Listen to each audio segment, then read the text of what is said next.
Praise the Lord. Today, Thursday night, I will speak 909th Gospel in the name of Lord Jesus Christ. Today topic is Be strong in your spirit. Romans 12 verses 11. ஆவியில் அனலா இருங்கள் என்ற ஒரு சத்தியம். இந்த ஆவியில் அனல் என்பது ரொம்ப ஒரு விசேஷமானது. அது நம்ம எல்லாராலும் பெற்றுக்கொள்ள முடியாது. யோவான் ஸ்நானகன் எல்லாருக்கும் ஞானஸ்தானம் கொடுக்கும் பொழுது இந்த ஒரு உண்மை சத்தியத்தை சொன்னார். மார்க் புஸ்தகம் 1வது அதிகாரம் 8வது வசனத்துல, Jesus Christ baptised you with Holy Spirit. நான் உங்களுக்கு தண்ணீர்ல தான் ஞானஸ்தானம் கொடுப்பேன், ஆனால் எனக்கு பின் வருகிற ஆண்டவராகிய இயேசு கிறிஸ்து பரிசுத்த ஆவியினால உங்களுக்கு ஞானஸ்தானம் கொடுப்பார். நம்ம இந்த உலகத்துல யார் வேணாலும் பாவத்தை அறிக்கையிட்டு இயேசு கிறிஸ்துவை ஏற்றுக்கொண்டு ஞானஸ்தானம் பெற்றுக்கொள்ளலாம். ஆனால் பரிசுத்த ஆவியினுடைய ஞானஸ்தானத்தை பெற்றுக்கொள்வதற்கு தெய்வமே உனக்கு அது வரத்தை கொடுத்தாதான் உண்டு. அது எவ்வளவு ஒரு அவசியம் என்பதை நம்ம தெரியாம இருக்கிறோம். They do not know the need of the Holy Spirit, importance. அதனுடைய அவசியம் தெரியாம வாழ்ந்து கொண்டிருக்கிறோம். நாங்க மாஸ்டர் ஆஃப் அக்குபஞ்சர் கிளாஸ் படிக்கிறதுல யாங் சக்தின்னு ஒன்று சொல்லுவாங்க. அதுதான் உயிர் சக்தியா.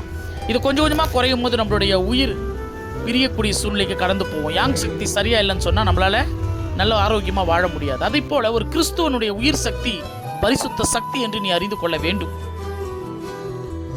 2 ராஜாக்கள் புஸ்தகத்தில் எலிசா என்ற ஒரு ஊழியக்காரர், சூனேம் என்ற ஒரு கிராமத்தில் நடந்த உண்மை சம்பவம். அந்த ஊழியக்காரர் ஒரு பெண்மணியை ஆசீர்வதிச்சு, பெண்மணிக்கு ஒரு மகன் இருந்தாரு. அந்த மகன் இறந்து போயிடுறாரு ஒரு நாள். இந்த பெண்மணி அந்த எலிசா என்ற ஒரு ஊழியக்காரர் தன்னுடைய வீட்டுக்கு அடாவடி பிடிச்சி கூட்டு கொண்டு வராங்க. இறந்த பிள்ளையை பார்த்து இந்த எலிசா என்ன செய்தார் தெரியுமா? தன்னுடைய வாயை அந்த பிள்ளையின் மேல் வாயோடு ஊதுறாரு.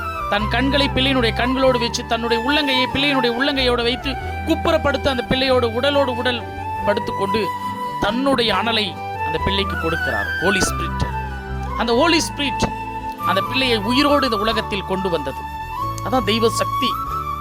நம்ம சிலர் குளிரும் இல்லாம அனலும் இல்லாம நம்ம ஒரு கிறிஸ்துவ வாழ்க்கை வாழ்ந்து கொண்டு இருக்கிறோம். வெளிப்படுத்துற விசேஷம் சொல்லும். அப்படி இருக்கிறவங்களை தெய்வம் வாந்தி பண்ணி போட்டுரும்.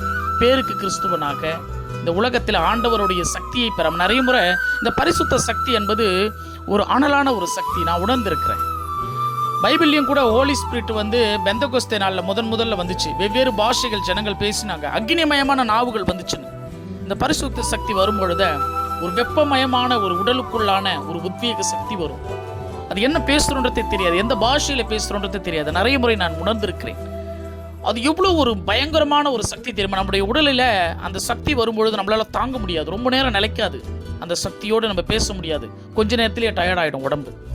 எனக்கு நிறைய அனுபவங்கள் உண்டு. அதுதான் அந்த அப்போஸ்தலன் பவுல் என்பவர் தீமோத்தேயு என்ற ஒரு ஊழியக்காரனுக்கு சொல்லுவார், உங்களுடைய பாட்டி இருந்தாங்க லோவிசால், அவங்களுக்குள்ளும் அந்த சக்தியும் அந்த பரிசுத்த ஆவியும் இருந்துச்சு. உன்னுடைய தாய் இருந்தாங்க ஐனிக்கையால், அவங்களுக்குள்ளேயும் அந்த பரிசுத்த ஆவியும் சக்தி இருந்துச்சு. அந்த சக்தி இப்போ உனக்குள்ளும் நிலைத்திருக்கிறது.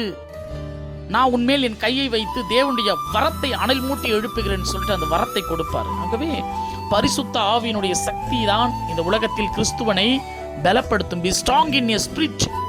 நம்ம பரிசுத்த ஆவியில் எவ்வளவு ஸ்ட்ராங்காக வருமோ அதுதான் ஆவியை அனல் மூட்டி எழுப்புவது.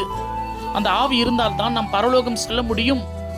அப்படிப்பட்ட ஆவியின் வரத்தை பெற்றுக்கொள்வதற்கு முதலாவது இயேசு கிறிஸ்துவினும் அதிகமாக ஜெபத்திலே முழு இருதயத்தோடு முழு ஆத்மாவோடு முழு பலத்தோடும் அவரிடத்தில் அன்பு கூர்ந்து கொண்டிருக்கப்படும் பொழுது அந்த தேவனாகிய கர்த்தர் ஆகாய் தீர்க்க தரிசி கிட்ட சொல்லியிருப்பாரு, யோவேல் தீர்க்க தரிசி கிட்ட, மாம்சமான யாவர் மேலும் என்னுடைய ஆவியை கடைசி நாளில் ஊட்டுவேன்.